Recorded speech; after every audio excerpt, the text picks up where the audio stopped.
Welcome to another Flesh and Blood Friday. So we have special guest Andrew from Dice Commandos to talk dice. This is podcast number 27.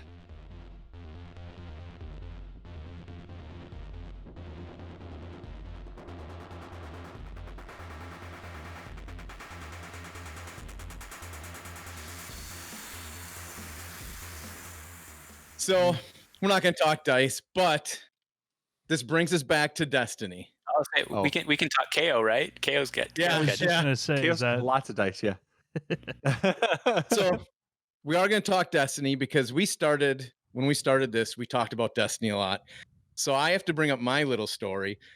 My first net deck was your Padme Boosh deck that you were playing on Dice Commandos back a year ago that my wife ran. That was my first official net deck.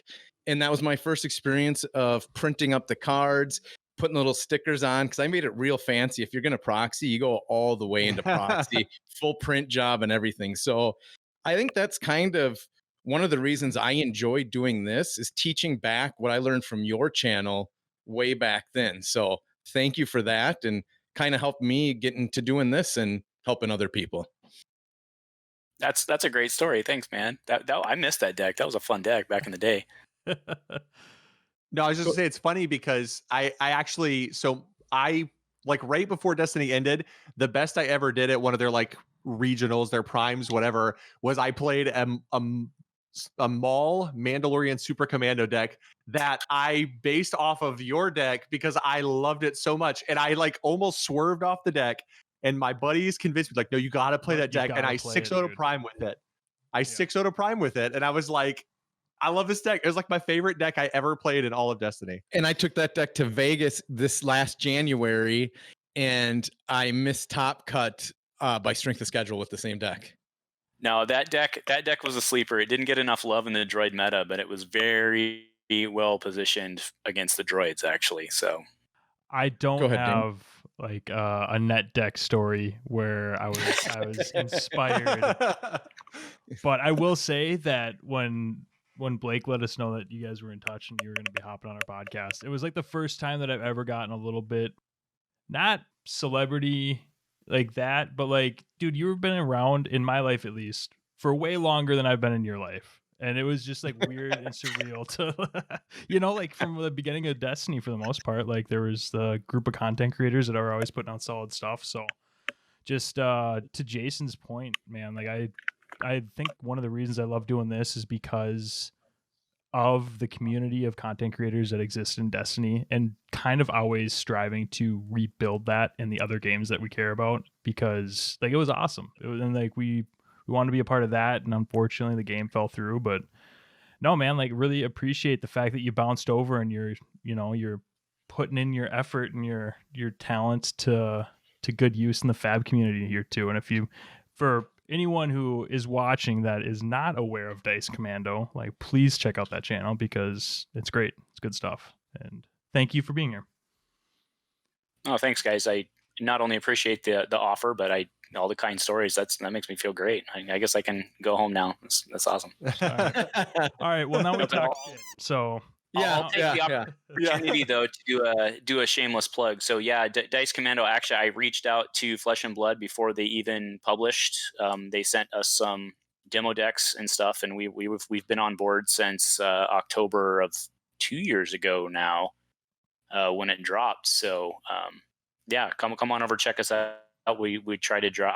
It's not we anymore. It's me. I try to drop one episode a week at a minimum. So that actually kind of goes in to my question of, we've explained how we got started in the game and how we found it originally. Now you said you reached out to them. So how did you find the game originally? That's an excellent question. I don't remember. I remember I saw it and the art. I mean, I'll be honest. I saw Dorinthia. And I was like, that's awesome art and strong female character. I try to play games with my wife, and I was like, strong female character. That looks like maybe something I could sell to the wife. Let's check it out. We reached out. I just wanted to know more info. I wasn't asking for free stuff. They just did it on their own. They sent us the decks, and we played. And for those who do follow the channel, my wife decided that Flesh and Blood was, because again, we didn't know anything about it, right? After we played a couple games, she decided Flesh and Blood was not really for her. It's a little more complicated, which, I mean, it certainly is. But we went from there, and the game still entertains me, which is why we're still doing it. So. Mm. Were you able to kind of get your community started out there before COVID hit at all? Yes and no. It took a while to get FaB off the ground in my community, and then we were really just taken off. Like, we were supposed to have Arcane Rising, our release weekend tournament was supposed to happen the weekend that the state mandate came that we had to close. So we didn't even get our release weekend for Arcane Rising, and we were gonna I think we were gonna have like 2 or 3 drafts and sealeds and stuff that weekend. And I mean, that's, if you put that in perspective, right? Like, that's the second set of a CCG Mm-hmm. that got swept out from under the local community, and we still have people who want to play. That, I think that speaks a lot to the game, right? I mean, I'm sure you guys can share similar local stories as well. So. And I'll just say one more thing and then I can shut my mouth for a little bit today. But we did today, right before I got home tonight, we did a first kind of meet and greet locals. Our state is allowed to have open at limited capacity, so there was a limit to 10 people. We had 9 show up to play the game, have masks on. It was actually amazing to have 9 show up. Me and a guy that have been playing a while sat next to each other, and we had 2 brand new players sit right next to us so that we could teach as we're playing, so they could do their stuff on their own, and we're not completely holding their hand, and we're right there for questions. And to have 9 people in a store that doesn't even have product because they sold all their product, so they don't have product, allow us to come in there and use it. It was actually pretty amazing. And I think it just shows you that how good they've done with this game, that you can have, to me, 9 people is a lot for the first time ever. To me, that's just a good number to have. So I was very impressed. So To Andrew's point, for sure, I think that the current situation and where the game is and how it's still growing just speaks volumes about the quality of the game itself, right? Like, there's always people that seem to be popping into the fan page saying, hey, like, would love to know more about this game, coming over from Magic, whatever it might be, looking for some sort of introduction to the game. It's almost like you've been getting a better sense of community because of the situation in the pandemic and having to cope with all of this. Like, I'm curious what's going to happen when the parachute comes off, right? To use like a sports analogy, like you're parachute training and you're running around the track with pulling that bag behind you, right? And when it finally comes off and everything opens back up, like I'm excited. I'm excited to see what that community looks like. And I think that there's been a solid foundation of people that really care about the game established. I think everyone online just kind of gets sick of the trolls and sick of that stuff that comes out. So it's kind of weeded out a lot of that from what I've seen. But yeah, I think the biggest thing is, like, now you're starting to see the community online is starting to also see like a transition to the player base more than, and we've obviously given our thoughts on like investors versus players and things, but you're seeing a lot more player focus. Like, the community at large is trying to kind of push, like, okay, now it's time to play the game. Like, we've bought all this stuff, now let's play it. And that's actually something I know we wanted to get your perception and your opinion of, Andrew. Is like, what do you think of like the investor to player balance and how it's been so far and how it is now and where we're kind of sitting as a community? I think that's a big question, right? And it's certainly based on each individual's perception, of course, right? To just do the disclaimer there, but I still think it's heavily investor based. I mean, we know for a fact that there's some very small percentage of the global population sitting on a significantly large portion of unopened product out there, and that's not helping the situation, right? I mean, that's just the reality of it. But I do agree that, like you mentioned, specifically the Flesh and Blood fan page for Facebook, that one day they basically put up a rule and they're like, no more finance stuff. Like, we're sick of it. Like, let's talk about the game. And I think that's what's going to happen. That said, I don't know necessarily I don't know how many people are being brought in because there's $2,600, $3,000, whatever it is, cards out there. I mean, I don't think we can necessarily dismiss the fact that there are people being brought in because of that. But, and I don't know. Hopefully that's a good answer. I really don't know. I mean, I'm an old man. I don't understand spending $3,000 for a piece of cardboard. No, but I know there are other people out there who do. So you'll never convince any of us that that's a good. I think we're all the same boat. That like we like to play. We're not necessarily the collectors, but I think that actually where me and I kind of am curious about your take on this, Andrew, because I know me and Blake and Jason butt heads a little bit. Me on one side, those two on the other here, where I actually kind of understand LSS's focus on investors. And I don't know what you've heard, you know, like, I don't know if you've listened to like my takes before, but like I support the fact that they, in this situation, basically just ensured that they were going to move product, because I think that kills a new company. Not having distributors sit on pallets of game that's not being sold. They found a way to create that value. And I don't want this to be. My fear was when we started seeing the woe is me, sky is falling, this is just a cash grab by LSS. I was like, I don't think so. Stop. Like, don't spread that, because I don't think that's what they were doing. I really wholeheartedly believe that they care about the game and the community, but that they needed to make a decision, and they decided to create that sense of value where really, I mean, that's what they did, right? They created a sense of value where there none existed. They're like, hey, this is alpha print, cold foils only, started moving product like crazy. Like LSS is going to exist next year now instead of going the other route. So I like how they handled it, because they guarantee that they're going to be here to fix their mistakes. I don't think it's a mistake, but I think it's something that they need to correct, right? That they need to swing back towards players now and really get OP up and running and really start to build that strong community and player base. But that is my sort of side of it. And I'm curious, basically you can tell me that I'm wrong and you think that like it was still incorrect to like build so much value and that it's hurting the community overall. But I think that as a company, LSS made the right call. No, I don't think you're wrong at all.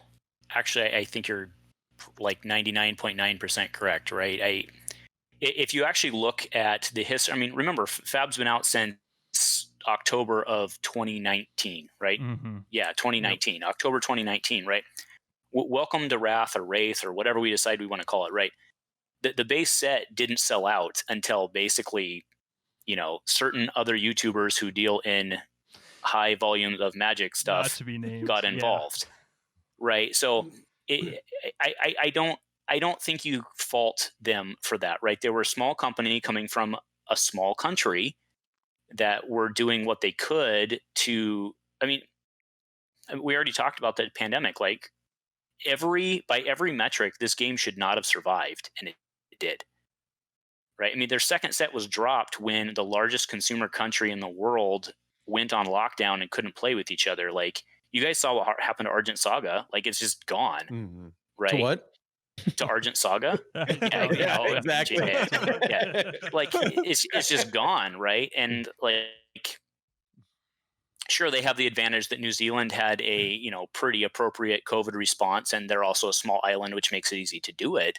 So they could keep playing and make have the global perception that was still happening, but by any metric, this game shouldn't have succeeded, and it did because of the smart choices that they made. There was a cast I had, I don't know, 3 or 4 weeks ago where I made the statement that I think FaB has a better product than a game. And that's not knocking the game. It's just saying that I think the way that the company has handled their product and the way that they've marketed it and the way they've done unlimited versus limited. I mean, I know I'm jumping ahead here to Monarch, but we got the announcement today that they're releasing unlimited, and then they're planning a month later, they're releasing alpha, and then a month later we're going to see unlimited. They're planning for their collectors to buy it out, and then they want the game to survive. So I think that they're doing basically as best as a company in that case can. I don't really know what to say there. Yeah, and so on the investor aspect, I didn't really have a problem with how they did it, just for the point of, like Andrew said, that the product was still there until very, very late, till a year later.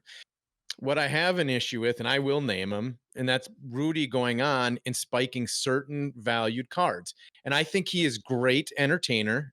And that's what he does very well. He's a smart businessman, but I don't think one person, and it's not his fault that he has minions following him, one person says something about the IRA decks and they spike 1000% within 15 minutes of that video coming out. To me, I feel like he's got a piece of this company, that there's a partnership there, spoken or unspoken, with LSS. I think they need to cool it down on things with the IRA deck and those announcements coming out, because he does have the so-called Timmies that follow him and listen to his words. That's what I have a problem with. I don't like that one person dictates the market. It would be illegal in the stock market, 100%. Somebody that has that high of a position in holdings cannot come out and say something about a stock they were to hold. It'd be illegal. I mean, 100%. So that was my issue with the whole thing, is that one person has that type of control. I will say that I think in that whole situation, my hero became even more so Matt Rogers. Like, not Matt Rogers, the player, Matt Rogers, the community member. Because I don't know if you guys saw his post. He started cracking IRA decks and just putting them in baggies. And he was like, if you want to collect them, suck it. Like, you're not going to do it. This game is about the players. And I was like, I loved Matt Rogers, the player. He always seemed like a pretty good dude. I love the fact that there was like a picture of him at like their LSS, some con thing they had. And he's like wearing a fanny pack. I was like, this man is just, he is Matt Rogers. Like, that is who he is, and he doesn't care. And then he's like cracking IRA packs just to like spike collectors. Like, if you want one, not only do you have to, is it going to not be in a sealed bag, but you're going to have to come into my store and we're going to teach you to play it. So if you want it, you're going to have to sit through a teach play. And I'm like, this dude, I was like, oh, I love it. I want more community members like that are like, the IRA deck spike thing, I get it. Gonna let it happen, and I would love it if like local stores just like cracked them open just on camera, just like make collectors cry at something stupid like that. It's the ultimate Batman move. It's not the hero that we deserve, but it's the hero we needed. Yeah. We didn't deserve Matt Rogers. Can one of you guys explain to me the IRA deck spike thing? Because I don't get it, especially now that Crucible. I mean, is it just because Crucibles we can't find? So, is that why those spiked? Or so Rudy had a video where he pointed out the collectability of the IRA deck, because even though there's going to be like more like learn to play decks coming out, they're going to have a 2020 copyright stamp on the bottom. Right. So like the 2018s are, that's it. That's all that there is. And he pointed that out. And it's like, I mean, if I'm being honest, that's where my education was like in business and marketing. That's smart of him. If he's sitting on 60 cases of IRA decks or whatever it is, because he's got that distribution. Like, he just spiked and made a ton of money. It should be illegal. It sucks for actually illegal. Growing the game, because that's not what. I mean, I don't think anybody. Like, I don't disagree with you, Jason. Like, it's not, and more power to him. The one thing that I'm not happy about, probably the only thing I'm not happy about in terms of partnerships with LSS, was I was not pleased with how they gave exclusive promo cards to Team Covenant. I was not pleased with that. I don't really have much more to say. And that's just, I just didn't think that was right. I realized Team Covenant took a stake in the game and helped promo it, but exclusive promos for ordering from one retailer, that's a move that undermines your LGSs, and your LGSs are the heart of the game, which I thought prior LSS understood. Yeah. So can I segue that into something, because that brings up I'm on 100% on that agreement there. And so when we got this Monarch preview, one disappointment that I'm not seeing on that sheet that I really thought would have solved that issue is there's no box topper.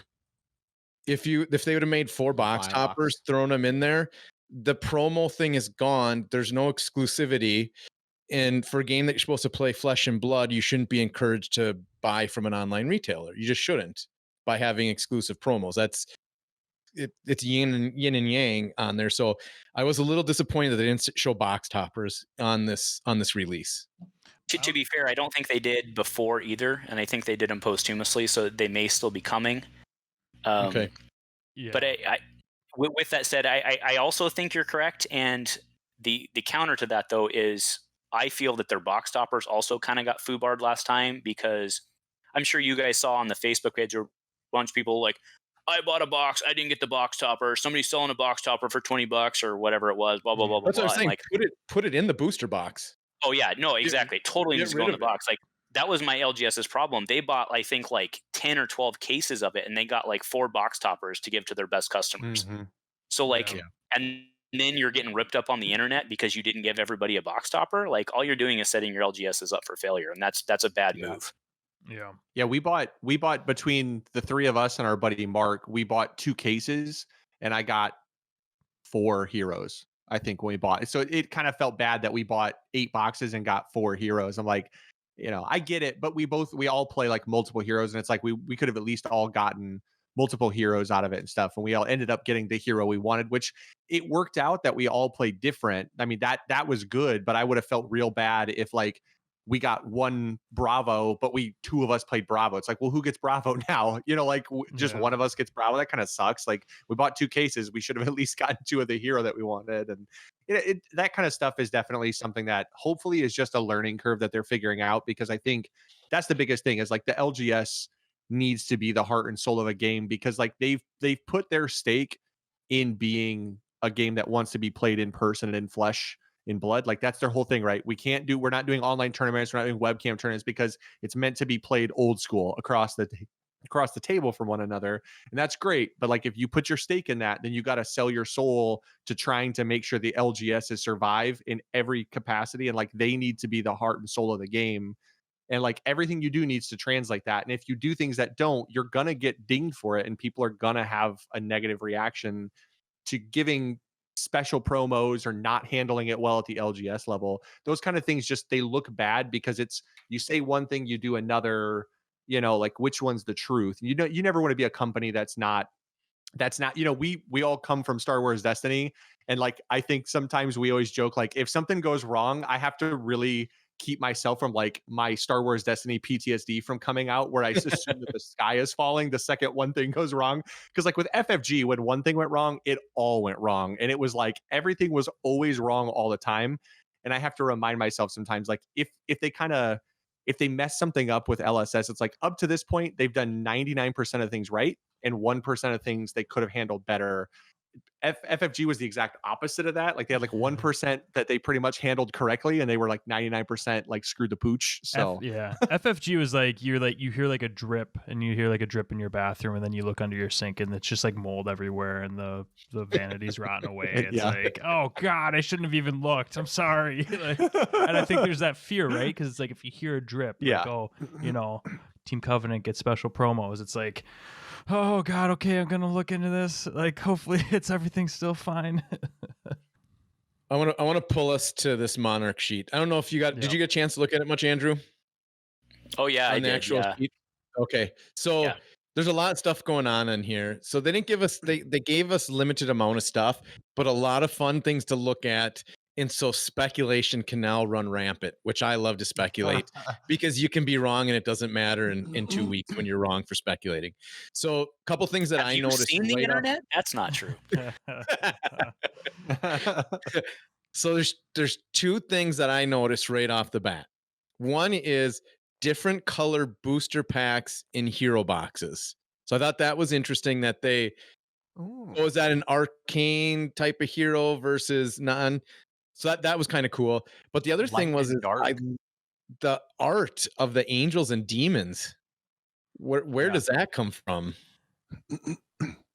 I mean, the new classes, maybe? I don't know. I mean, I don't know. You can presume a lot of stuff, right? Like, is that soul? Is this like the art that's depicting like soul versus the darkness, like whatever? I can't remember from right, and that's the packs have that. The coloring is the light is the good people and the dark is the demons. But I mean, like you get that with there's going to be more to it. Do you think that there's? I mean, realistically, do you think that there's a differentiation of what's in the packs? Like, is that how they're going to solve the 16 different classes problem? Like, all right, so these classes are going to be in the white pack, so if you go to your store, buy that, or do you think that it's just different art? Because I think it's just different art. It's just a different wrapper, I think. But even with the heroes being in the different colors, or do you think that's just signifying that? Well, I mean, darkness up to this point, like even the lore hasn't really defined who are necessarily the good guys and bad guys. Like they've given you maybe some leanings if you read the lore, but like you just kind of like you see the brute and maybe you assume like, oh, the knights are good, they're shiny and good, and the brutes are bad. But how many times have you been like, like bait and switched with that in a movie where you're like, this guy's definitely the bad guy. You're like, oh, that guy's the good guy. Who knew? It's like, I mean, you don't know. Like we don't know who the good guys and the bad guys are. We just know of the world now. And I think that's part of like the next arc even of the game is like they've said the lore is going to go deeper and they're going to start to tell more. So maybe this is part of the story that they're telling, is to start to show us some of these things of light and dark and good and bad. And that's part of their thing. That's what they do, is they're really good at telling a story. Like, I don't know if you guys have watched the James White interview where he talks about how they have a back room at LSS where it's like post-it notes. They have the like the lineage and the family trees of all of their characters in post-it notes and string on a wall. Like it all exists. They have so much backstory on this thing. So it could just be part of the story. Like that could be the next step in the story, is finding out who's the good guys and the bad guys. Yeah. You mean in the wrappers or in the packs? The rappers, like that's part of the story that they're going to tell in this next, is like the light side, the dark side, or the good and the bad. Like they're going to develop that in the game and in the lore. So maybe it's just part of the story they're telling, is they're telling part of that story with their packaging. Yeah, I don't think Blake's saying that there's going to be different contents. I think he's just saying that like that's just a part of the difference, like the part of the progression of the lore. Yeah, because it definitely. Yeah, I mean, like you guys are well aware that the manufacturing disaster of trying to do different packs within the same box. You're right. I mean, yeah. Anything else on that one? So I want to, Jason, you've gotten your answer. Preview season starts April 6th. So I know. Yep. I still think that in 2 weeks at the calling, like they did the last time there was a calling, and talking to Kale, he said it. He assumes that they're going to get a card. Yeah. That there will be a card previewed at that. There was a couple. Event. There was a couple last year, so I think there's going to be. They'll probably do all the new heroes, right? Last year it was like the copper token. It was copper and something else. It was like cash. I think it was copper and cash in. I thought it was something else. Yeah, but it something. It wasn't new heroes or anything. But I think that I'm doubling down now, because they said they're releasing 4 new heroes and new skills, right? Or new mechanics. So if they're doing that, man, I hope you can mix attributes. Otherwise, like, because I'm in on Ninja, dude. Like, Ninja's my boy. Katsu, Benji, Ira. Like, if I'm going to have to buy a box for 4 different new Ninja cards because they've got to split the contents of the set between 16 different classes, and that's just going to go up, like, oh, it's going to be rough. But if I get to look and say I get to put 10 cards of a different class into my Ninja deck, I'm going to be excited for every box. So, I want to put them assassin cards in my Ninja deck. Yeah.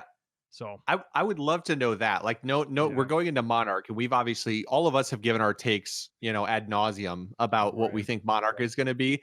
I would love to hear your perspective on, like, what do you think Monarch brings to the game that changes things? Because that's the whole thing, right? Is this completes the game? So if this is the final piece of the puzzle, Andrew, what do you think is the thing that is the final piece of the puzzle, or like things? Well, does it complete the game, or does it show us the way the game was meant to be played? I think there's a distinction there, and I don't think any of us know the answer to that. And then, Dane, to your point, do I have to buy it because of Ninja cards? Like, we know that they, or at least originally, they came out saying that they wanted this to be very draftable. So it's completely possible that Monarch is something like Arcane Rising, where you don't need to buy it if you're a Ninja player. It could happen. I think that would probably be not a great move from a sales standpoint, but right. I mean, pretty much everybody wants to buy everything they can of FaB right now anyway, so maybe it doesn't matter. I don't know. Yeah, I mean, I've fallen back on it too. It's like, well, if everything's selling out anyways, they're probably not worried about, we're not going to move as much product because we're not making everyone happy. So, yeah, I could just be wrong. That's all right. But just because it says 4 heroes doesn't mean 4 classes. So there is a chance that it could be a mixture of heroes that fall into classes that we have, and maybe they only introduce 1 or 2 class, or expand further on a merchant or a shapeshifter. it's hard to say. Mm-hmm. Hey, I love Azalea, but I would take a different ranger just to try something out. Like I would be, I would be down to have another option. Totally what I was gonna say. I love my ranger, but she sucks. So Yeah. I try, and like you can. There are just certain matchups that you're like, well, I built this deck to succeed against like some of these decks, but then I go into certain matchups. Like when I sit down with my ranger against Jason's wizard, I'm like, well, we're gonna die real quick in this one. I'm holding 4 red cards. I'm like, you throw 4 at me? Yeah, I'm dead. I'm dead. I die.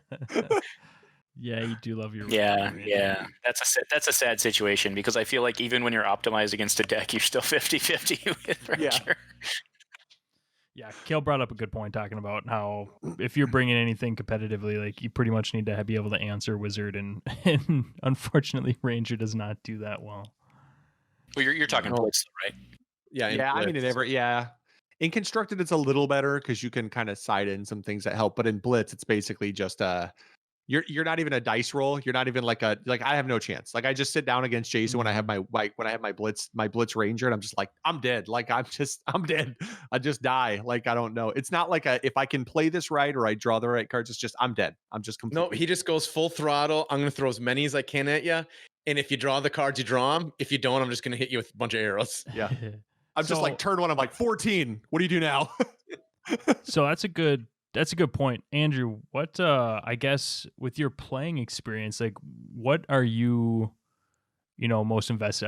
Are you a classic constructed player, more of a blitz guy? Like who are your heroes of choice for each, or like what's like your play style? Because I know you've got your content that you put out and I've seen that, but is that pretty much the extent of what you play, or? Well, no, I mean, the content differs actually. Just today, a couple hours ago, I actually posted a Runeblade, which I don't have a ton of experience with. The majority of my Runeblade OTK, which, because I'm sure you guys saw the list from the top 8 at Mighty Ape, and dude, major props to that guy getting Runeblade into the top 8, right? So we had to talk about that. But no, I was Dorinthia from the beginning. And then I picked up Azalea because I thought it would be cool, and I mean that was a mistake, right? But no, I mean no, I enjoyed it. Yeah, I do. I enjoy the challenge and the play style of it. But those are primarily my 2. And then from a card standpoint, I focused heavily on Azalea. So we did with our play group. We did a collective case buy, and we bought the case and split it 4 ways. So I basically don't have the cards of the other 3 classes from Arcane. I just have Azalea. So that's just where I fell there. Yeah. I mean, that's actually really similar to what we did. We basically just did the case split. I got Viscerai stuff from Arcane Rising and Katsu from Welcome to Wraith, and yeah, that OTK deck, man. I didn't even realize. I've been busy tonight leading up to this recording, but I'm gonna have to check out that video now. I'm excited. Got me something. Yeah, I mean, I think the OTK concept only works really for Blitz, right? Just because it's just math, right?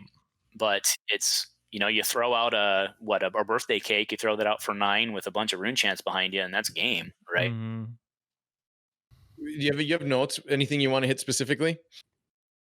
No, I'm mostly wanting to hit your stuff. Just, I'm very curious about the fact that you guys are still playing. You guys know the global TTS meta is very different than what you're actually playing in your, against each other, right? So I'm just curious what you guys are seeing and, what you're learning from that. So to be honest, for in-person play, the first time was on Saturday, and today was the second time. So it just started here.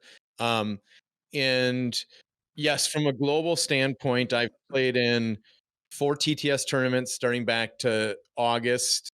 All are Blitz, which I think which you're at home, so I would like to see more classic constructed TTS tournaments done just because of the difference. But what I am shocked on TTS is on the first one I ever did, I was just Bravo. But after that, I've done 3, and I was the only Wizard player in all 3.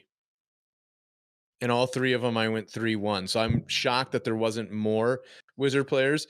There was a ton of Iras that came up lately.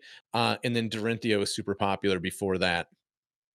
In person wise, Blitz in both Saturday and today, Kasai and that's what Blake runs too. I think that deck is absolutely slept on, and can give just about any deck a run for their money. I don't know what I do well with it when in Wizard, but it's not an auto win by any means. You have to play it a little bit different. So that is, I don't know if you've played with her or not, Andrew, but that deck's amazing. So as a Guardian player, I don't know, or as a Warrior player. Yeah, when Seiryu, you're 100% correct. When Seiryu came out, I was all in on Kasai. She has some unique challenges that Dorinthia doesn't have. Primarily, that, I mean, as you guys know, 3 is a very important number in Flesh and Blood, and her weapons are not 3. They're actually 2, which is kind of the least important number, right? So she has that unique problem, if you will. But her ability to not have to worry about her first sword hitting is also huge. So I've had a lot of fun with her. I don't think she's better than Dorinthia, even in Blitz. I don't, personally. Maybe she is actually in the current meta versus Wizard, though. I'll give you that. So I think what makes her good and what the successful decks I've seen her with is using hit and run and optimizing hit and run. Because hit and run can really boost her quickly. And I think what makes her sneaky is the fact that like you run more blue. I think you run more like random blues because you need more go agains with her than you do with Dorinthia. So like Dorinthia and Blitz, a lot of times like you're running blues almost slows the deck down because you're so efficient, like swinging. It's just 1 to swing, and you can challenge people and dare people to not take it. Whereas like with her, you don't need the pitch values, but you want so many go agains that like I run personally like mostly red yellow with her. Like it's more like I literally call it red line Kasai because it's like it's so cheap and efficient. But then I want to run the blue hit and runs, and I want to run the blue, Warriors Valor, because I need like the go again. I need to do things that give me go again, and I need to challenge people to give me go again if they don't. So as a result, like I think into Warrior or into like Wizard, who typically does need more of their hand to pull off their combos, if you can just go like 2-2-2 or 2-3-2 and dare them not to take something, or end it with a Enlightened Strike or something where you're just like 2-2 Enlightened Strike, you're kind of daring Wizard to like use their hand to get you in one shot. And if they don't, now you kind of take control, because if you just hold your hand, you're able to do a little more, and you can poke at Wizard and hold more cards because you're not trying to stack big attacks. You're able to go wider. Yeah. Which I think a lot of times is really good, because like you can play hit and run, Tunic, swing the first one, swing the second one for free, and you got 3 cards in hand still. So you're daring Wizard to come after you, not knowing that, hey, if I've got 6 pitch and I've got 3 arcane, like good luck. Like you throw 5 at me, I block 3, you throw 2 more at me, I block it. And now you've had basically a 0 turn and I just went 2-2 at you. And it's like you can play more of a poke back and forth game with Wizard that is a little harder personally with Dorinthia, because you're trying to get taller swings with her. So you're having to wait till Wizard empties their hand. I think playing Kasai and trying to play her like Dorinthia is going to give you the result of, well, she's a worse Dorinthia, right? But I think that really capitalizing on her ability to go wide, like, I mean, 2 is a bad number, to your point, Andrew. But like, I prefer the Kodachis on Ninja over the 2, because you almost want to just let the 1s through every time, because blocking with a 2 or 3 from hand, blocking a 1 feels terrible. So the 2, it's like, all right, cool, I'm gonna block 2 of it with my 2 defense card. But I think that capitalizing on the fact that she is so efficient, because she's extremely efficient too. Like you get the same thing. It's just you're not going tall. And I think that trying to run her as a go tall is resulting in people. I don't think people have figured her out yet. I don't think people have found that build with attack actions as well. Like, because I think that you have to run a lot of go agains. Like you're probably going to see a lot of Scar for Scars, even Life for Life. Like there's definitely some interesting things you can do with her. No, I run Spoil. None of those. Spoiled War, Hit and Run, and not the ones I have. And Warriors Valor, and then so I'd run Driving Blade. Literally everything that can give her go again, I run it all. So I will tell you what happened to me tonight, and it's one of the first times I've lost to Kasai in a long time when Wizard. Partly I got a little cocky in the game, which I never ever do, but just kidding, I do it all the time. So I took one of the first swings for 2. He made his copper tokens, right? And I'm not used to the cashed ins being played because in our little group of meta, we're not playing the cash in as much. I let 2 of those sabers hit. He did nothing else. I clapped back for a pretty good amount.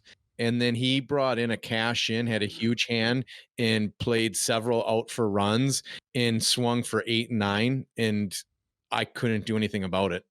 Like the swings were absolutely enormous with the outrun, hit and runs. Hit and run. He was running all colors. I mean, you just run all 6 of them because it's so good with hit and run, and then doing the cash ins. So his hand was 6. So whatever you wanted to do, you were doing. And then you add a spoils on top of that. And it's like, come on, give me a shot. So then the next one, I just had to go full speed and kill him before any of that stuff happened. So it's like Kasai rope-a-dope, I guess is the best way to say that, right? That's interesting, actually.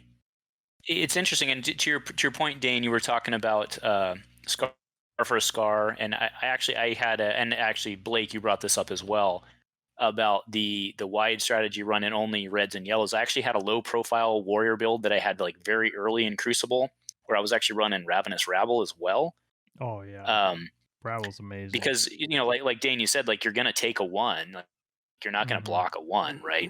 Yeah. Now I don't know that drawing it to Ninja is completely 1-to-1 there, because with Ninja you're going to take the 1s because there's a 5 coming, right? But I mean, yeah, I think that's a fair point, that going wide with her, whereas Dorinthia, you're really just trying to spike 1 and then maybe hit the second time, right? I think that's a good point. I think that is.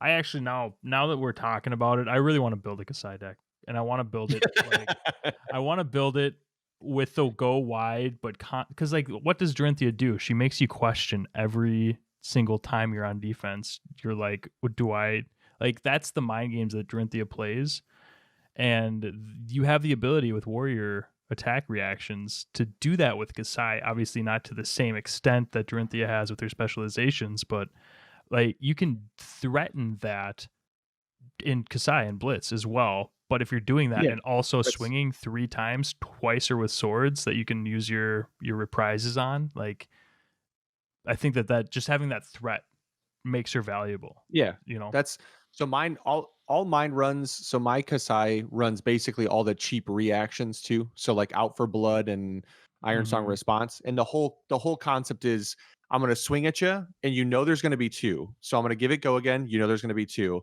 And I'm going to be holding cards that are going to boost one of them. And whatever one you choose to let through is the one I'm going to push hard on. So if you just block with 1 card from hand on the first one, I'm going to try and push way over the top of it with all my red reprise stuff and hope you don't have a reaction.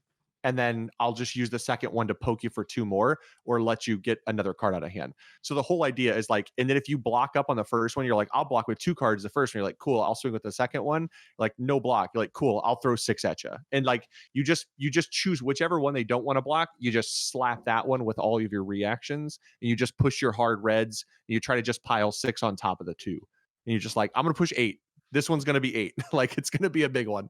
And I think that's where like she shines, is the fact that she has the ability to do it twice guaranteed. Whereas to Andrew's point, like Dorinthia, people like smart players, like we realized that very quickly. Like when we're early on, like we couldn't figure out why Dorinthia had 5 counters. We're like, why is she swinging for 8? I don't get it. And you're like, I just suck. Like I refuse to commit a turn to block her out. Yeah.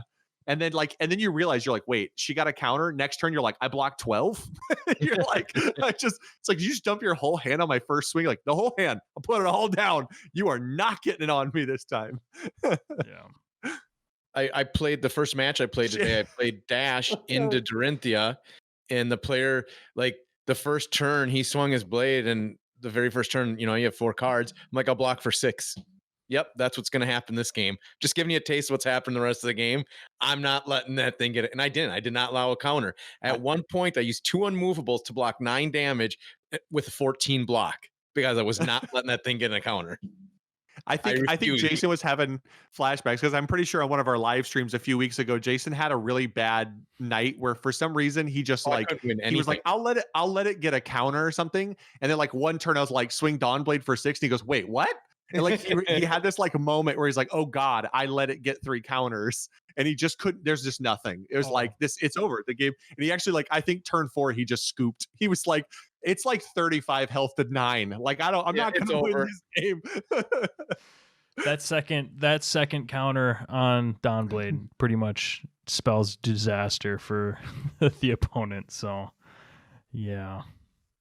But to Andrew, so to your point, you were playing Dorinthia. Obviously, she was the strong female like character that kind of drew your interest. You know, got the wife interested too, and I feel like you kind of started from the top, and then you try like these other. Has any deck like really sparked your interest or felt as good as playing Warrior for you? Oh well, Dash. Yeah. When Dash hit, I think Dash had a pretty clear. I mean, just being able to. I mean, everybody knows that going wide. I mean, Ninja taught us that from day one, right? Going wide in this game is good, even if you're only hitting for 1 or 2, right? And Dash's ability to do that really better than anybody else, and at a higher volume than anybody else. I mean, I think Dash was pretty interesting to start, but like I said, I just wanted to play Ranger. I thought it was a cool concept. I still think it's a cool mechanic. I think they can do something with it. We'll see if they can make it better or not. But yeah, I think being able to pitch a card for resources that says when you pitch this card at the end of your turn, put it in your arsenal. That would be dope for Ranger. Yeah, that'll only be a $3,000 card. No, the next Fable. It's gonna be the legendary cold foil. Like, of course it is. All right, no, I don't think they'd do that. The endless arrow for $3,000. Right. I'll be honest. I think the most excited part of Monarch for me is the whole restarting deck building, because there's going to be so many more tools. Whatever this new mechanic or whatever the completeness of this game is, and to start taking what we know, what we've seen, the few tournaments that we have seen, what they brought to the table, and just use that information and truly go back to how good of a deck builder we can be when everything first drops, because we're still going to be doing our live streams and we're going to immediately have these new cards out. So I want to like find something amazing right away, and there's or bad. But yeah, it's just fun, regardless if it's good, bad, or other. It's fun. Like with my Shyana decks that slowly have been improving, but started out trash and slowly get better. And I'm hoping that's why there's an extra legendary in this box, that they reprinted her as just a normal, not fancy, so that everybody gets a chance to have her and play her. But yeah, it's fun just to start with trash and just slowly. I think that's what makes these games so enjoyable, is that there is the skill cap. It keeps going, because as soon as you find something, you want to find something else. And that's what I love about this game. And I think 300 more cards is going to make that insane. Well, so you just brought that up. So Shyana actually, isn't she positioned to be like, Shyana can only get better as more specializations are printed, right? I mean, that's just deck building 101. Like, she's only going to get better, right? So I hope they reprint her. I hope they give her the tunic treatment and print her in a non-foil and a rainbow foil in another set, where the rainbow foil will be more expensive, but people who just want to play her can get access to her. But my proposal, ready? This is what I think the pitch mechanic, because I talked about this, right, Andrew? They're talking about how the pitch mechanic is going to be complete now with this. Like, there's just like a missing piece to that. I think that, we've seen the snippets of gold, silver, copper, right? We've got copper in the game now actively. I think that there's going to be, where we just had the pitch before, now there's going to be 2 sides to this resource tracking that you're going to be able to do. You're going to have your resources on cards that you can pitch and use to play cards. And then you're going to be able to do things that earn you copper, silver, gold that you can use to buy more cards from your deck. Because essentially that's what you're doing with cash in, right? Is you're purchasing cards from your deck, or you're purchasing additional resources for the turn. So I think you're going to have your gold and you're going to have your resources, and you're going to be able to buy cards. That's what I think, but we'll see. We'll see what it actually ends up being, but that's kind of my guess. You got any guesses on what they're talking about for the pitch thing? Well, actually, I think that's a good lead into a question I had for you guys, if that's okay. You guys have way more wide. You guys have more wide experience than I do with different card games right now. What do you guys see as the power creep, for lack of a better term, risks with Flesh and Blood? To that end, right? You're talking about different resources. Maybe when we're looking at different zones in the future, that type of stuff. That's where I'm going with the question. I think what Dane just said is the power creep is hand. So if these cards, if copper is letting you draw 2, and if we have a silver that lets you draw 3, could you imagine having a 7-card hand or an 8-card hand? What that would do? Yeah, I think that's I can, but I don't want to. I think to me, power creep would be hand size. That's where I see power creep in this game, personally. Yeah. I was just going to say real quick, Jason. So cash in technically lets you cash in 4 copper, 2 silver, or 1 gold. So it has multiple ways to pay for it. Yep. We just don't have access to any of the other cash. And we only have access to copper. So yeah, I think the danger. Oh, what's the rarity on cash in? I don't remember. I think it's just a rare. It's just a rare. Okay, then that would be a completely legitimate reprint candidate. So that would be fine then. Okay.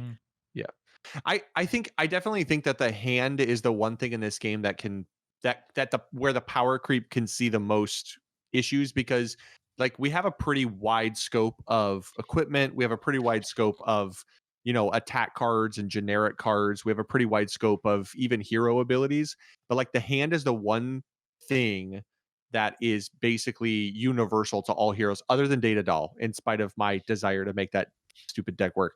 Like every hero other than Data Doll has the same hand size, and some heroes have more access to making that hand size a little bigger, whether it be like Bravo has a little more access to it, and there are some generics that you can do it with, but nobody plays them.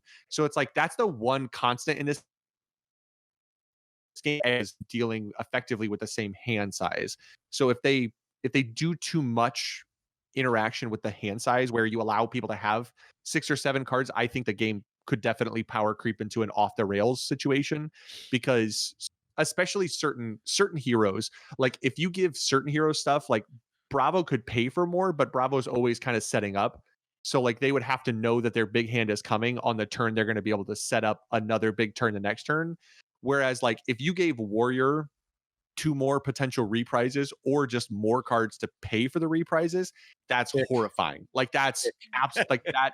Dorinthia becomes so tier 0 that no deck can handle it, because if now all of a sudden I can just run a ton more red and everything in my deck gives me +3 on reprise, that's a scary place to be in the game's board state. Or Ninja, because Ninja has so many inherent go agains. Like if Ninja's just like 1 1 2 2 3 taking 2 my points, 5, Blake. 7, you're like out of my head. I was waiting for my shot when you stopped talking so I could say that hand size is something that they got to be really careful about, because they can't give a bigger hand to Ninja and they can't give a bigger hand to Warrior, because that's just or Wizard or Mech. Oh my god. Oh god. Can you imagine if Mech has more money?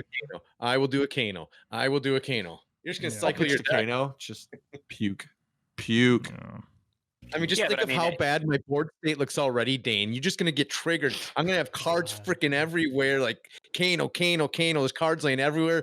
Dane's going to lose just because he's going to go off the walls if he triggered that. My board state's not good for him. I'm not going to actually lose any games. I'm going to be kicked out of venues because I'm screaming at Jason every time. They're just like, you need to leave. Like, there's kids here. Like, So that's a good point, right? I mean, well, all of you had good points in that. Basically no class, like even Ranger, who's arguably the worst, like giving Ranger an extra card in hand is huge from the go wide point, right? Like nobody can really handle that. So there's a very established curve of 1 for 3 right now, right? Yep. Yeah. So, and if they break that, then it's just obvious slap in the face creep. So I just want to hit on this. So that was what I said, was kind of caveating off of like the card and the hand size. Cards in hand is obviously like the most stable balance that they have right now in the game, but they've got so many different ways that they can balance heroes that I don't see them actually having to creep too much. Like they can archetype it So like what we see in a lot of our other games is like set archetypes that are distinct to individuals, and that what this game has that's pretty equivalent to that is the heroes and their specializations. So like Ira's got cards that only she can run, Katsu's got stuff he can run. And what they have is so much design space, and they've got so many dials to twist in this game. Looking at it from a game design perspective, they've got so many little dials that they can tweak to make things balanced. They've got the health on Benji that they can just like dial it back a little bit because his unblockable late game is really difficult to deal with if he's a 20 health hero and he's keeping pace the whole time. Like, you know, they've got all these little things that they can mess with, where I'm actually not too concerned about power creep or having cards creeped out. I think that they're going to have a lot of new, unique characters or heroes that they're going to be able to put out that are going to want different cards. Like, they're going to want, there might be a hero that comes out that like runs Pursuit of Knowledge really well, but they only have a 3 base and they can recycle or what, like, you know, like there's just so many things that they can do that I'm not actually too concerned about power creep in like the traditional sense in other card games, where this is just a better hero than that hero was in the ninja class. So I'm just going to run this new hero now.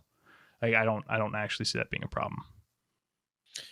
I think you'll see a little bit. So the one thing that I thought would be cool to see as kind of a power creep, but it would be a two-sided, is with the specialization. So like you take their biggest shot they have right now. So Bravo, for example, is a crippling crush for 11. Let's do the same resources, the same cost, but make it a 12 or 13, but then give that card like a 4 block. So make another decision point in the game where you have a little more power, but if you use that power, if the other person has it and your timing is off, you don't have that nice block card for 4. So it's like a give and take of how you want to use that card. I just thought that would be kind of a cool mechanic to add in for power creep, that you get a little bit stronger. Because I think there's always going to be a little bit more strength in the cards. With Crucible of War, there was definite power creep. You took Wizard that was non-existent to, if you play Wizard wrong, he can kill you in the first turn if the card's lined up perfect. So, he just can. So I guess, Andrew, when you say power creep, like when you said power creep, I assumed that we were talking about cards being printed or produced that are better than older cards, and the older cards no longer see play because they've been crept past, right? So like Jason, what you just described, I don't actually see that as power creep. I see that as them exploring new design space, like, because you're not making the other cards no longer viable. You're not making, you know, what the 11 attack crippling crush, I think, like, that's not no longer viable because the new card is crept past it and is better. You know what I mean? So like, I don't. But you might take it out in lieu of. Yes. Okay. So in that sense, then yeah, that could be something that gets power crept out. But sorry, I was viewing it more. No, Dane, I think that's an important clarification. So when I talk, I mean, let's go game fundamentals here, right? Creep. Power creep takes 2 forms, right? There's strictly better creep, which is what, you know, you're referring to, which is there's no way in hell I'd play card A because card B is just way better, right? There's also sideways creep, which is now I can pack 6 or 9 copies of the same fundamental card, right? You know, it's I don't know, Stroke of Foresight. I know that's not a great card, right? But you know, I can now pack 9. I can now pack 27 copies of Warrior's Valor, because with different it's been names reprinted that are slightly different, right, or whatever. Yeah, it is. Yeah. Okay. I guess, you know, that's the threat too. And you know, they have this built-in mechanic that you guys are well aware of, where, you know, if Dorinthia wins 3 majors because she's just hash pound amazeballs, she's gone. Right. And her specializations are gone and they're worthless. But Warrior's Valor and Warrior's Valor 2 and 3 are still there for Kasai or whomever. And you know, that is very relevant creep. So that was kind of more where I was going in, you know, that versus reprints in the future. And I know that that's a very in-depth question, and that's why I'm proposing it to you guys. It'll be interesting to see. Like, one of the things that will definitely be interesting to see is if new heroes. So if they release a new warrior that's an adult hero that falls into the same health class as Dorinthia, who can maybe even wield the Dawn Blade, but in a different way, like it boosts it or something else in a different way instead of getting, like if it's a character who can be set like on the same thing, it'll be interesting to see how this game develops, because we've played games that have rotation and games that don't have rotation, and this game is fundamentally built on the idea of no rotation. Like it's going to have natural things happen where like if a hero is too good, it goes, but it's going to win its way to bans, not like degenerate its way to bans is the goal. And it'll be interesting if you put a new hero out who's effectively as strong as an existing hero, if people will play it simply because they're interested in something new. So like, does Dorinthia take a backseat to a new hero simply because this new hero, the aesthetic of the character, some people just like better, and they just move to a new hero? So they're doing, like, to your point, it almost becomes like sideways creep with certain heroes versus like power creep. Like they're not going to be more powerful heroes per se, but the new heroes might just have a different aesthetic. So people just play them because they're better, versus if you give us a ranger who is obviously better than Azalea, which again, maybe it just utilizes the arrows better or has a better mechanic with the arrows. That's like pure power creep. Like if you just give us a purely better ranger, like she could get power crept out by somebody who could have 2 arsenal. Like this character has 2 arsenals. Like immediately she's power crept because what she did was cute, but what this other person does fixes the ranger problem. Like, so it'll be interesting where they go with the design space and how they could sideways versus power creep certain characters. Yeah, I mean, your point about Azalea actually, I think, is somewhat. I mean, it's valid. I think it's necessarily not power creep because I think Azalea is bad, right? I mean, right. I think those of us who have a lot of reps with Azalea, like yourself, you can probably agree that like Azalea is meant for a go tall strategy, whereas her cards are meant for a go wide, right? I mean, that's her problem. So if we have a ranger that comes out that's meant for go wide, like he's gonna be better, and I don't necessarily know that that's creep in the strictest sense, but I mean, well, I guess in the strictest sense it is, but I don't necessarily know that it's more like creep, card right? pool, Yeah, right. You're talking like card pool stuff coming out, right? Yeah, right. So like, I don't necessarily know that that's a bad thing, but to your point, like at some point, I would imagine we're going to see a male warrior. Like I would think it's going to happen. And I mean, does he use Dawnblade? I mean, he'll probably come out with his own weapon because he'll want to do cold foils and all that stuff. But like, does he use Dawnblade better? I mean, probably, right? Right. If he were to creep out Dorinthia just for being a better, and I don't even want to think about a better warrior. That's just a scary thought that we don't nobody need even that. wants. We're good. We don't. I don't need a better warrior. I just want a better ranger. Good lead in to my next question for you guys is, how massive is it that the decks are blitz, and what does that mean for the future of the game? And by that, sorry, that the Monarch decks, the precon Monarch decks are going to be blitz decks, and what does that mean for the future of the game? I like it. So I like it because it's really good introductory games that will be being played for new players. It's a faster pace. It's easier to construct. You need less cards physically to replace and swap as you're pulling from packs. You buy 6 packs in a blitz deck, you're going to be able to swap your 1s and 2s in for, whatever character you end up getting. So I think that's really intelligent, like starter deck design, right? And I think that I like that they are producing product for this, quote unquote alternate format, because I love blitz. Like this is the first game where I'm interested in a secondary format, and I wouldn't even call it a secondary format. Like it's just 2 different formats, right? Like you've got Infinite in Destiny, to go back to a game we all know, but then you've got your standard, and like I had 0 interest in playing anything other than standard. And with this game, you've got a very clear distinction between these 2 different game types, and they both give you something different. And giving the fast-paced, high-action, shorter game time as a starter product, I think is really smart. My hope is that blitz is where you get introduced to the game, but like classic constructed is where the big boys play. Like I hope that that's what becomes of the game. Is like Blitz is great for playing locals. It's also great about like, I don't know about your experience, Andrew, but our experience in Classic Constructed is that it took us a long time to figure out how to stack our decks, what cards to pitch early so we could get them late to finish games. Because I can't tell you how many times in Warrior I didn't think about the fact that I should pitch Iron Song Determination so that later in the game I could like dominate a 13 to just win, because I'm an idiot and it didn't occur to me. That's not relevant as much in a Blitz game. It's not as important. Like that mistake doesn't cost you as much as it does in Constructed.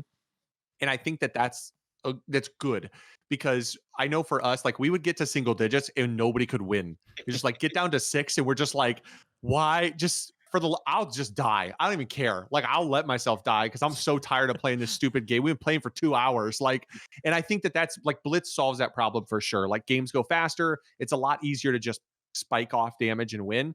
But I think Classic Constructed, like pre-sideboarding for matchups, building a deck with your sideboard, with all your equipment, all of those things, like those tools and knowing what to do requires like a deeper game theory and a deeper game knowledge and an understanding of a meta. And I think that's the challenge. Like, welcome to the game. Here's some blitz decks. You like the game, you love it. It's time to go swim with the big boys, get into the deep end. Let's play some Classic Constructed. I want to say ditto, number one, to what you just said, because I agree. My hope is that in these blitz decks that you turn around on the backside is an adult hero for that young hero. So as Blake said, here's your young hero. Now you've learned it. Now you've warmed up to the game. You're not going to run into the same thing that we ran into as new players, working with a huge 60 card deck, not knowing how to stack it, falling on our face, and just everybody blocking these little tiny shots. Those days are over, because Blitz is going to help you teach you out of that right away, because you're going to see more of your card pool. The more cards you see in a game, the easier it is to learn your card pool, and you're going to get more reps in more games. And you learn your decks better, in my opinion. Blitz allows you to learn your cards. Then you go back to your Classic Constructed. Now you know how your deck operates.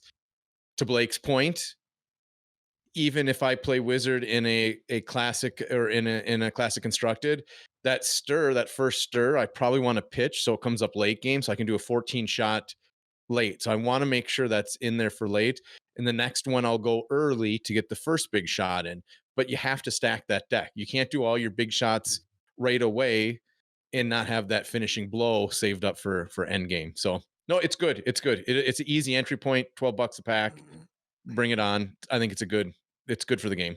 So this is a loaded question, to be fair, but so from a price point, one of the complaints I've already heard, right? It's been like 8 hours, 5 hours, whatever it is, and one of the complaints I've already heard is, well, this is the same price as the 60 card deck. WTF? What do you say to that? Vote with your cash. If you don't like it, don't buy it. And if you want I bitched about it in Crucible, and Crucible was, I mean, obviously it can't be the best set without the other two, but it was the best set of the three because it literally made the game just function on a whole new level. And I bitched about it because there was only 10 cards. Well, I can slap myself in the face because it was worth every penny I spent on those 10 cards versus the 15 I was getting before. I didn't feel like I was getting any wasted cards, and there were so many playable cards in every pack. So I think you're just going to have really good 40 card decks. They're blitz decks, they're legal decks. You can pick them up, sleeve them up, play them that night. Like you can't complain about it, because like at the end of the day, they're giving you a complete deck, and we don't know what's in them. That's the thing too. Like maybe these decks have better cards. The other ones they were fine cards, but you had to tune them a lot with a lot of cards from the set. Maybe these decks, you're going to crack these decks and like they're going to be killer blitz decks right off the bat, and they're just going to be missing legendaries. Like maybe you get Majestics in them. Like maybe you just buy Majestics. I don't know. Like a lot of the other games will do like you get one class Majestic or whatever, like backwards, that you don't know, like when you buy a new Pokemon deck or something like that, right? You get one super rare, whatever you want to call it. But I think what you're buying is the experience, right? And I think that this is going to be a better experience if we're looking at it like really philosophically. I hate to break it to everyone listening or watching, but you are spending more money than the cardboard is worth that you are buying. So I hate to like be that bearer of bad news if that's something I haven't realized. You're buying an experience. I think that these blitz decks will be a better experience than the constructed decks they released with the first set. So on that note, I think that you're getting your money's worth. But if you want to weigh how much cardboard you're getting, yeah, sorry, you're gonna be paying a premium, I guess, for these decks.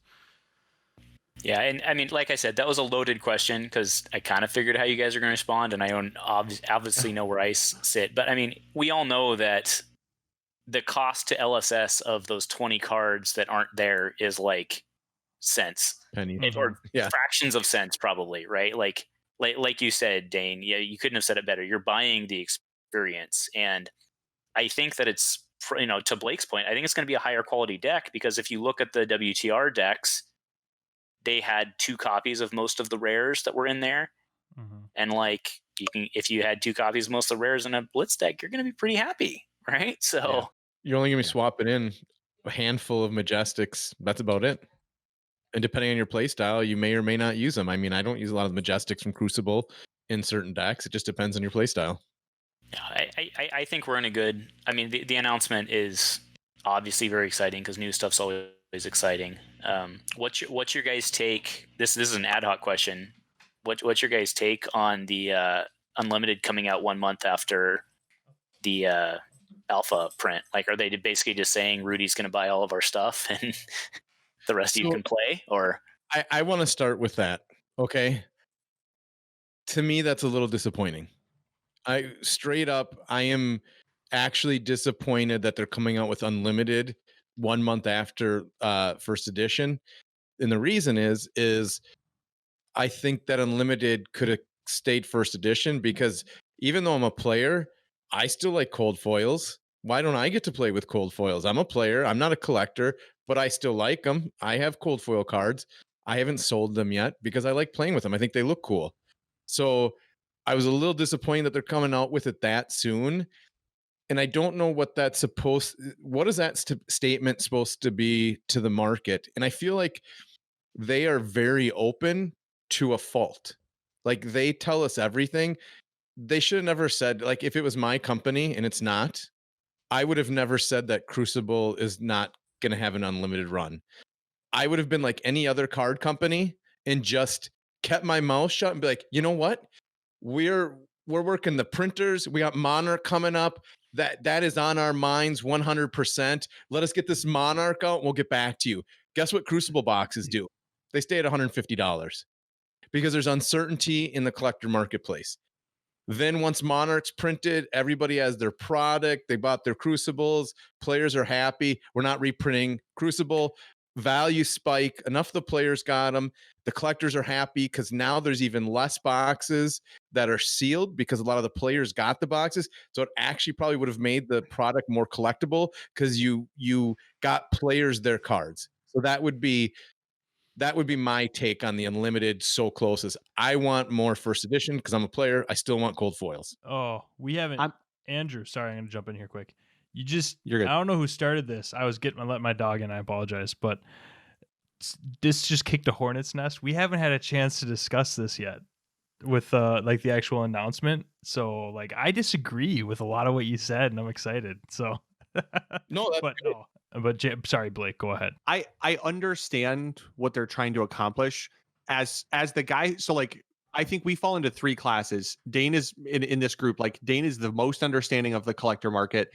Jason is less understanding, but he likes cold foils and those kind of things. And I couldn't give 2 less about fancy cardboard. Just give me the cardboard and let me play. As a player, I wish it would be closer. I know it's only a month, but I want to play with the cards. I'm not going to go out there and fight the crowds. I don't go out on Black Friday because I think it's stupid. It's not worth my time to go save $40 on a TV to get in a fist fight with some old lady because she wants it more. And I'm not going to fight collectors for boxes because as a player, I just want to play with the cards. So give them to me at the same time, print them alpha versus whatever. I don't care. I don't care if I get cold foils. Just give me cardboard. Make it not shiny. Make it even less. I'll back it with another card if I got to. I don't care. Just give me the goddamn cards. Like, give them to me the same time as the collectors. Why am I not as important as the collector? All right. So who started this? I'm just out of curiosity because I had my head. Andrew asked the question. Of course, you were like, I did. 100%. You're up, and you've been choking on that microphone, ready to go. So I'm curious what you have to say. Yeah. So this 100% struck me as like an Andrew stirring the pot here. So because I don't know if any of us would have like brought this up, not having talked about it, because this has been a point of contention for us a little bit. But no. So I I would say that I'm probably the most understanding collectors, because I think that there is a 100% a balance that takes place. Like, this is the nature, this is the wilds, right? And there's a balance and order to things. And I think that collectors are important and investors are important. Just real quick, just a quick dive in, just so people understand me. I'm not anti-collector, okay, from every perspective.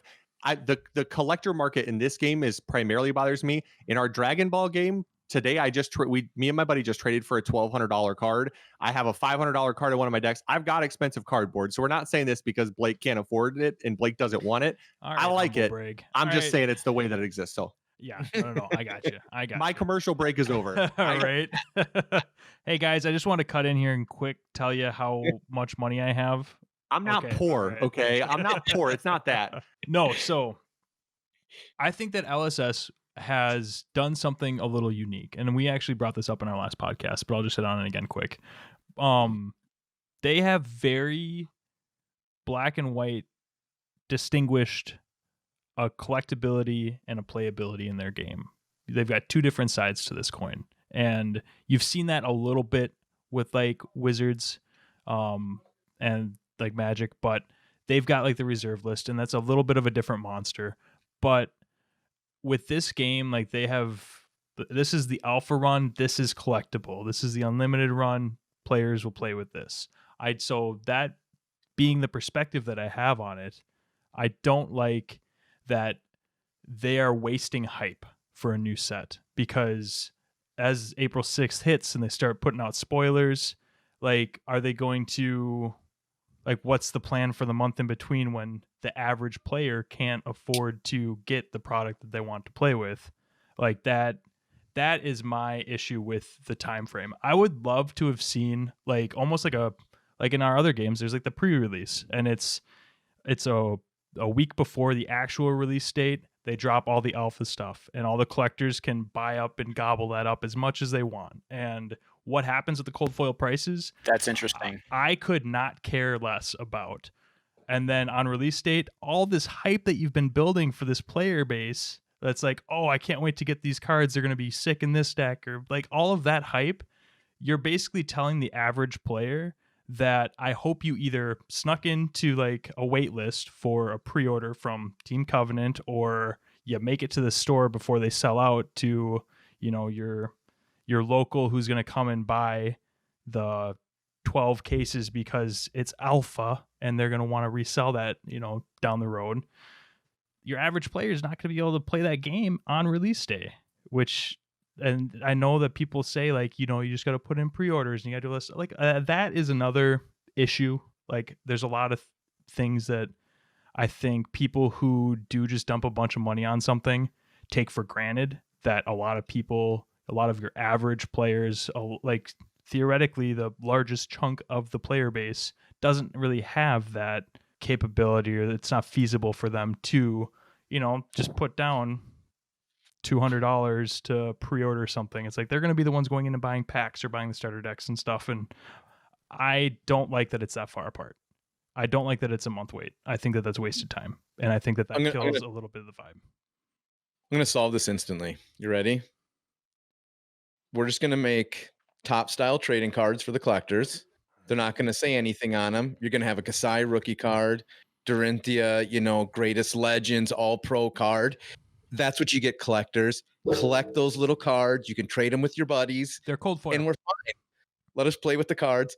They can have their trading cards. All right. So obviously that was a contentious question, but here's the bring it home question. Given how hard it is to get stuff right now for everything, even Unlimited, Arcane Rising, Welcome to Wrath, etc., if the player base can't, in the US or even whatever, in any place in the world, let's say they can't get the new set for a month, what does that do to the player base? Yeah, that hurts it. That's like perfectly that question. The answer to that question is my fear. Like, that is when I was talking about how this month delay, like the pre-release spoiler season, that you're taking the time to build up hype for the release of this set to try and sell like mass amounts of this product to your player base feasibly, you're basically saying, all right, let's hype them up and then let's just like put them on ice for a month. And I don't think that helps the player base. That definitely helps the collectability. I will say I'm glad that they announced a time frame. I was really worried that it was going to be kind of like a repeat of the Welcome to Wraith Arcane Rising Unlimited run initially, where it's like it's coming vaguely in the future. This is all alpha.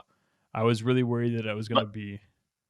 To clarify, though, that doesn't include the distribution lines of it. It just includes the availability date to go to the distributors. It doesn't mean how long it's going to get, especially like to Europe or stuff like that. Like it could be significantly longer, because I assume they're going to have the alpha pre-staged or pre-ordered throughout the snot or whatever, and then the unlimited stuff will come when it's convenient. And like it could be 2 months.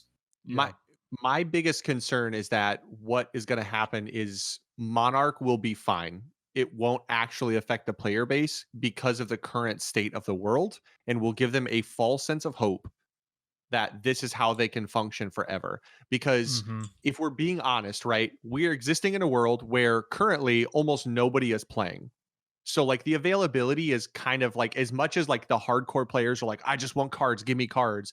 Like your average player is just still excited. Like they don't even care what they have. Like they're in that stage of the game where they're playing with a starter deck and like 8 packs or they're on TTS, one box that they picked up, or they're on TTS. Like they haven't hit a spot where like product availability is an issue. And we're going to hopefully here in the next few months, as the US kind of gets to the point where maybe we start to see things opening up, maybe local start to happen more widely.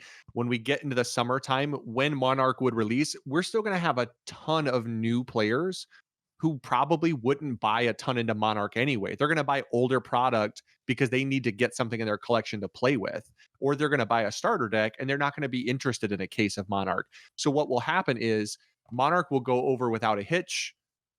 Like there will be enough of a time frame by the time it's available and unlimited, and LSS will go, perfect. Like this is how we can release it forever. A month apart, we'll have alpha, we'll have unlimited. Then the next set will happen that way. The player base will be significantly larger. There will be more people invested, and then the roof could cave in, because then people will be frustrated and you'll have a louder community voice.